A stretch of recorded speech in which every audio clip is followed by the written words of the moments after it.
All right, now federal officials say some of the exotic animals at an Iredell County park got frostbite. Frostbite so bad that it led to amputations. But the park that houses these animals say that there's more to this story. Queen City News reporter Derek Dellinger spoke with the owner just within the last 2 hours. He joins us here in the studio. Derek, this involves Zootastic Park in Troutman. So what did the owner say? Well, all these allegations really surround this inspection report. The report says 3 of the primates there had what they are calling frostbite injuries from snowstorms and cold snaps that happened back in January. Zootastic, though, says the report does not tell the full story. Zootastic Animal Park in Troutman has for years been a go-to spot for up-close encounters with exotic animals.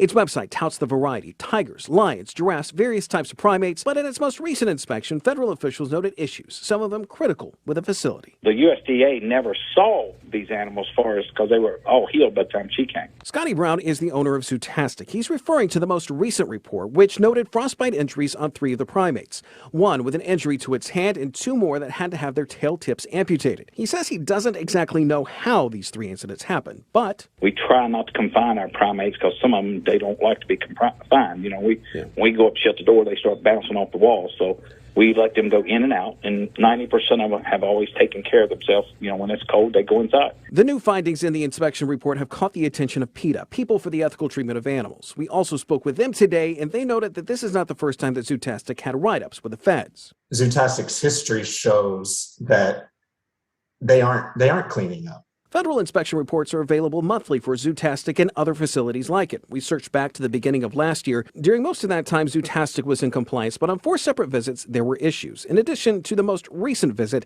they noted issues with injuries to some of the animals and the cleanliness of the facilities. We can talk about USDA citations and USDA penalties, but as long as they're making a profit, they're going to continue. The spotlight on places like Zootastic is high right now, mainly because of the Netflix series Tiger King. Brown is quick to say Zootastic is not Tiger King Park and says PETA is overblowing issues that have shown up that they have addressed. They just use their money as a tactical force to try to be a terrorist against the zoos.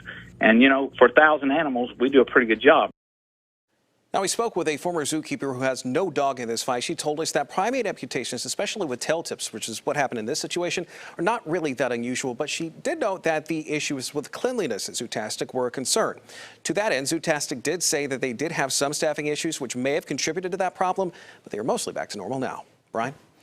All right, Derek, thank you.